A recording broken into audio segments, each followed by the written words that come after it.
So we made it through our first Advent and Christmas together. I had tons of fun. I'm not sure about anyone else, but it was a really special time for me to spend with all of you. And I think what made it so special for me was that this community, there are so many elements that come into making seasons like Advent and Christmas special to us. You know, I'm thinking of the ways that the music team kind of pulled out all the stops, and it was beautiful music. The ways that the Chancel Guild decorated this place. It was stunning. And just for the ways that this community is so warm and welcoming. I'm used to Christmas being like a revolving door, you know, of people who actually never come to church and never come back, but come on Christmas and just come and go. And so to end with a nearly midnight mass, followed by a moment or a time of sherry and cookies that got me home at 1:30 in the morning was really lovely. And so I just want to say thank you to all of you and to this community for making it a great season. But we are in the season of Epiphany now. So Advent is this season before Christmas where we anticipate the coming of Christ, the Christ light. And then Christmas Day is when we say the light has arrived. You know, God is now among us.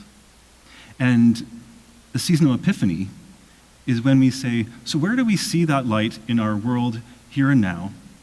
And how do we walk into it and move in it in a way that feeds our souls, that connects us with community and connects us with the Christ that we seek to follow? It's actually one of my favorite seasons because I'm one of those people that thinks, like many of us, that if we have this faith and we make these statements of our belief, they have to affect the way that we actually live our lives. And so this is a time for us to say, this is how I live my life as a Christ follower. This is where I meet God. This is where I experience God's love and express God's love. And we do that on Epiphany Day by entering into the story of the wise men.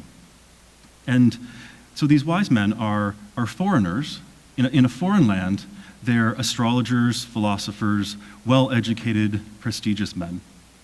And they see this star far off and begin this journey towards it, knowing that at that star is God. And they follow that star.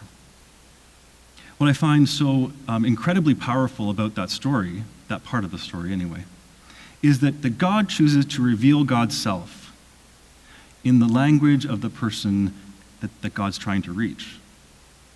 So an astrologer looks up to the skies, is their passion is looking at the solar systems and finding new things in the universe around them. And God reveals God's self through a star. And to me, what that says is God uses our passions, like our sacred passions, to lead us into spaces of wonder and mystery. And in that space of wonder and mystery, we meet Christ. We meet that God who's with us. I think that is just such an incredibly powerful image. You know, God using the language of those who God longs to connect with and to reach out to. But it also kind of, that story of the star, causes us to ask ourselves, what are the God-given passions that we have? What are the things that we love to do? And where are those kind of divine stars for us? What are the things that draw us or pull us into the love of God and community? And what are the hooks for us?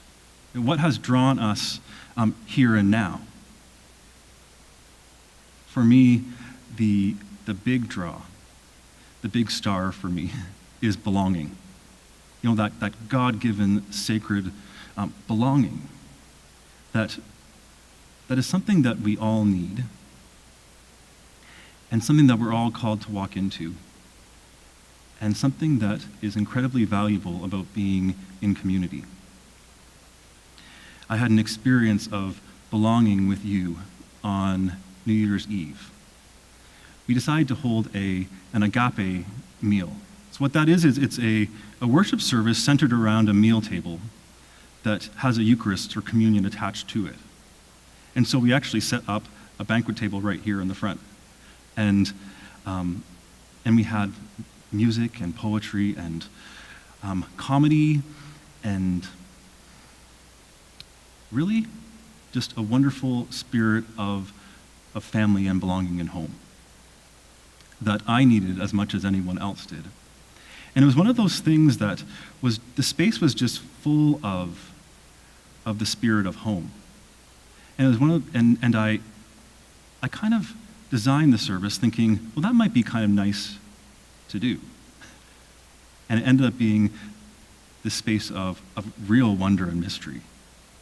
We had a couple of guests come in, and one woman in particular arrived as we were singing at the beginning of the service. And she came in, and she just started crying, saying, "This is so beautiful, and I just need to be here tonight." And she went through so much to get here, to have that sense of home when she arrived, that was stunning and made all the effort and work that we had to put into making it happen worth it. And that is the hook for me, the star. The star that I hope leads us as a community is being a place where people can come and belong, with no strings attached to it, with no hoops to jump through or boxes to check off, but simply a space to be who we are, in the presence of one another and in the presence of God.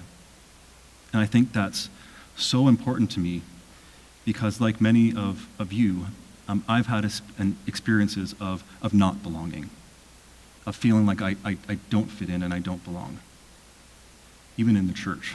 I know even in the church, especially in the church, actually. Which is actually, I think, is why that message of belonging is so important for us to have. And so there's this star, this sacred star that we are following, and that star comes out of our God-given passions. So stopping and saying, what do I love and what is most important to me? What do I value and need? And how do I step into that space, fully and completely who we are? Then we look at that story and we see Herod, right? So Herod is this person who is threatened by Jesus being born and decides to try to taint that story of the wise men. And I think of all those things in my life that keep me from, or try to steal me from stepping into those spaces of belonging, whether it be fear or ego or sadness sometimes, and trying to find a new road so that I actually don't miss out on those opportunities of belonging. And as I work through that, as we are called to work through that, I think we also are called to bring gifts out of our passions. And so today, as we as a community search for and step into the light of God who is with us now, let us open ourselves up to enter into the passions that we have, those God-given sacred passions. Let us step into the wonder and the mystery that they hold for us. And let us begin to foster spaces where people can step into those passions as well and know the affirmation that God holds out to all of us. Amen.